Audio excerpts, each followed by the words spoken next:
Thank you for joining us for another News in 5. I am Clifton James.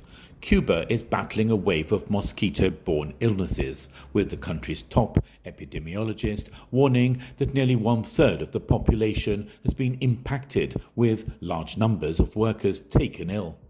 On Thursday, fumigators armed with fogging machines probed alleys and crowded buildings in parts of the capital, Havana, among the hardest hit by mosquito-borne viruses including dengue and chikungunya, authorities said. It comes after Francisco Duran, the National Director of Epidemiology at the Cuban Ministry of Public Health, described the situation in the Caribbean island nation as acute. Dengue fever has long plagued Cuba, but has grown worse as the government's ability to fumigate, clean roadside rubbish and patch leaky pipes has been hampered by an ongoing economic crisis.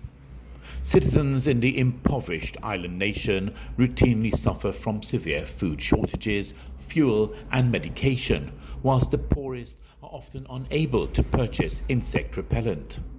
The issue is exacerbated by frequent power outages, which leave Cubans with little choice but to open their windows and doors to ease the heat, inviting mosquitoes in and facilitating the spread of the disease.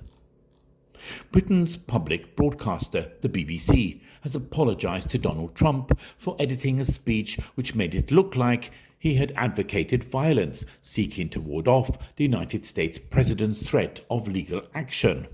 But in a statement on Thursday, the broadcaster rejected the basis for a defamation claim. A third-party production company made a documentary film called Trump, A Second Chance, which spliced together 3 quotes from 2 sections of a speech Trump delivered on January the 6th, 2021. But the 2 sections of the speech were delivered almost an hour apart. Critics argue that the documentary edited 2 separate lines into what appeared to be one quote, in which Trump urged supporters to march with him and fight like hell. Among the parts that was cut out was a section where Trump said he wanted supporters to demonstrate peacefully.